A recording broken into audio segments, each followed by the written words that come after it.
इमाम जाफर सादिक, जिसको अल्लाह ने जन्नत बेचने का इख्तियार दिया। एक मर्तबा इमाम जाफर सादिक के पास उनका एक पड़ोसी आया और कहने लगा, हजरत मुझे घर बेचना है, मैं घर बेचना चाहता हूँ। फरमाया ठीक है, हमें बेच दो। हजरत कीमत? फरमाया कि यहाँ अगर तुम ये घर मुझे बेच दोगे तो इसके बदले में मैं तुम्हें जन्नत में घर दूंगा। ये मालिक जन्नत की औलाद के लहजे हैं, हम तुम्हें जन्नत में घर दे देंगे।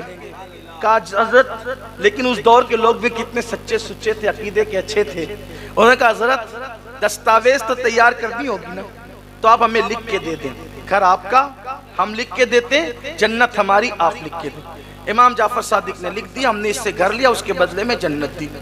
और हज के अय्याम आए, इमाम जाफर सादिक चले गए हज के लिए। कहाँ गए? हज के लिए। खुदा का करना वो हज के लिए गए, इधर इसकी तबीयत खराब हो गई। जिसने जन्नत खरीदा था मकान देकर, उसने वसीयत की मेरा इंतकाल हो जाए तो ये चिट्ठी इमाम के हाथ की लिखी मेरे कफन में रख देना, इसलिए कि दस्तावेज है जन्नत की, साथ में ले जाना होगा दिखाने के लिए, तो फिर जन्नत मिलेगी उसी पर। अब हुआ इंतकाल, घर वालों ने रख दिया कफन में रख दिया। इमाम जाफर सादिक हज करके वापस आए। जब हज करके वापस आए तो उसके जो वारिस थे उनकी नीयत खराब हो गई, वो सब के सब चले आए इमाम के पास। कहने लगे, वाह साहब आपने तो हमारा घर ले लिया, हमारे घर पे कब्जा कर लिया। इमाम ने फरमाया, हमने कब्जा नहीं किया, हमने खरीदा है उसूल के मुताबिक। कहा कितने में खरीदा? कहा पूछो। कहा उसका तो इंतकाल हो गया, हम उसके वारिस है। कहा देखो, हमने उसको जन्नत में महल दिया था और यहाँ का घर खरीदा था। तो कहा वो दस्तावेज लिख कर दी थी। कहा लो साहब, ये भी कोई सौदे होते हैं? जन्नत में महल दे दिया और यहाँ का घर ले लिया, आपने ले लिया हमारा घर। फरमाया इमाम जाफर सादिक ने, सौदा तुमसे नहीं किया था, सौदा जिससे किया था अब जाकर उससे पूछो कि मैं सौदे में सच्चा हूं कि नहीं। कहा लो साहब, ये भी कोई बात हुई? वो तो मर के कब्र में चला गया, हम उससे क्या पूछने जाए। फरमाया जाओ तो सही, जाओ तो सही। अल्लाह अकबर सीरत निगार लिखते, जब वो पहुंचे उसकी कब्र पर तो जो चिट्ठी उन्होंने अपने हाथ से उसके कफन में रखी थी, वो चिट्ठी उस कब्र पर पड़ी हुई थी। एक तरफ इमाम जाफर सादिक की तहरीर थी और दूसरी तरफ उसकी तहरीर थी कि इमाम ने जो वादा किया था उस वादे के मुताबिक मुझे जन्नत में महल मिल चुका है। ये इमाम जाफर सादिक है, अहले बैत के छठे इमाम। अब उनके पास कोई मसला पूछने आया, कहने लगा कि हजरत ये बताएं कि तलवार में जो चांदी की मूठ लगाई जाती है वो जायज है कि नाजायज? क्या है, जायज है कि नाजायज? अब अगर मुझसे कोई पूछे कि चाइनीज खाना जायज है कि नाजायज, तो मैं कहूंगा जायज है। तो कहेंगे उसकी दलील क्या है? तो मैं कहूंगा कि वो जो फला खान साहब फिल्म दुनिया में काम करते ना, वो भी चाइनीज खाते हैं। कहा वाह जी वाह, बड़ी दलील लाई आपने, आप भी गैर मोतेबर हो गए गैर मोतेबर का हवाला देकर।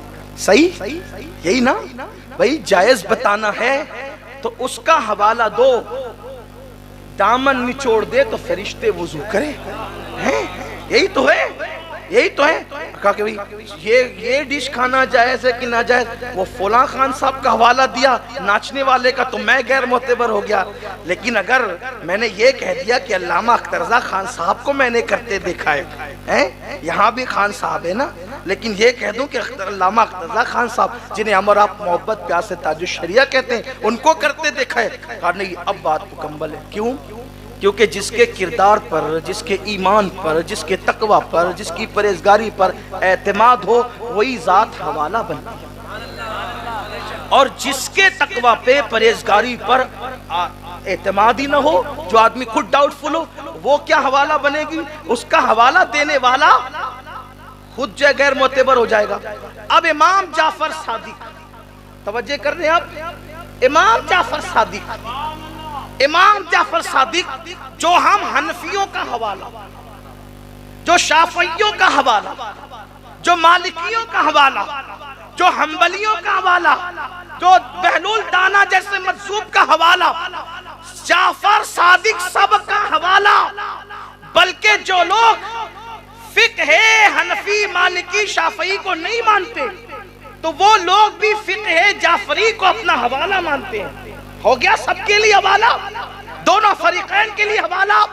अब इमाम जाफर सादिक सबके लिए हवाला, शिया सुन्नी सबका हवाले का नाम है जाफर सादिक। वहीं पर इमाम आजम, वहीं पर दाता अली हिजवरी, सब वही जो सबका हवाला है इमाम जाफर सादिक। उनका हवाला कौन है? उनका हवाला कौन है? वो किसको दलील बनाते हैं? वो किसको दलील मानते हैं? आने वाला पूछता है चांदी की मूठ तलवार में बनाना कैसा? फरमाते इमाम जाफर सादिक जायज है, फरमाते जायज है। पूछने वाले ने पूछा दलील? फरमाया अबू बकर सिद्दीक ने अपनी तलवार में चांदी की मूठ लगाई थी, तो चूंकि उन्होंने लगाई थी इसलिए जायज है। पता चला जाफर सादिक का मसलक ये है। काम क्या हुआ इसका मुझे कोई खबर नहीं। अबू बकर गलत नहीं कर सकते। अगर चांदी की मूठ तलवार में लगा ली तो अबू बकर की बात दलील बन गई। अब जितने काम अबू बकर ने किए हैं अबू बकर के काम नहीं देखते, चूंकि वो जात गलत कर नहीं सकती इसलिए उन्होंने लगाया तो लगाना जायज है। तो आने वाले की नीयत में कुछ डामाडोल था, उसने कहा आप भी उनको सिद्दीक कहते हैं, आप भी उनको सिद्दीक कहते हैं। अब इमाम जाफर सादिक बैठे थे, खड़े हो गए और फिर कहते हैं हो सिद्दीक सिद्दीक सिद्दीक सिद्दीक सिद्दीक सिद्दीक। जब तक उनकी सांस नहीं टूट गई वो अबू बकर को सिद्दीक सिद्दीक सिद्दीक कहते हैं। वो सिद्दीक है, सिद्दीक है, सिद्दीक। और मौलाए कायनात तो कहते हैं कि आसमानों से खुदा ने जो अबू बकर का नाम नाजिल किया है वो सिद्दीक ही है। नारे तकबीर, नारे रिसालत, नारे हैदरी, खानदान अहले बैत और सैयदना सिद्दीक अकबर। तो माल के बाद बारी आती है आल की। अब आल के मामले में सिद्दीक अकबर ने तरजीह किसको दी? कुर्बान। आपकी बड़ी मशहूर रिवायत है, आपका बेटा ईमान लाने के बाद सिद्दीक अकबर के साथ असकी बाबा बदर का मैदान कितना भयानक और दर्दनाक था। एक तरफ बाप, दूसरी तरफ बेटा, एक तरफ चचा, दूसरी तरफ भतीजा, एक तरफ मामू, दूसरी तरफ भांजा। ये हुजूर के सहाबा हैं। मेरे अजीजों, नबी के लिए कोई दामाद नहीं छोड़ता यार, उन्होंने अपना बाप छोड़ा है। जो शहर में काबा था, काबा, वो शहर छोड़ा। हमें काबे से क्या मतलब, महबूब गया तो हम भी चले। ये सहाबा है, लोग उनका किरदार आज मशकूक कर रहे हैं जिन्होंने काबे वाला शहर छोड़ा, अल्लाह के नबी के लिए माल छोड़ा। और ये तो सिद्दीक अकबर है। इमाम तबरी लिखते हैं कि एक बार सिद्दीक अकबर यूं आस्तीन चढ़ा के थर थर कांपते हुए बारगाह मुस्तफ़ा करीम में हाजिर हुए। सरकार ने कहा ये तेरी हालत क्या है अबू बकर? अर्ज़ की हुज़ूर वो अबू कहाफ़ा है ना, अबू कहाफ़ा मेरा बाप, आज उसने आपके खिलाफ कोई जुमला कह दिया। अब उसको मैंने एक मुक्का मारा है, वो गिर के बेहोश पड़ा हुआ है। आया इसलिए हूँ, इजाजत दें उसको कत्ल कर दूं, या उसको कत्ल कर दूं, इसकी इजाजत दें, या फिर दुआ करे कि वो ईमान ले आकर वो भी आशिक रसूल बन जाए। रहमतुल लिल आलमीन के हाथ उठ गए, कहने लगे अल्लाह उसे ईमान की दौलत दे।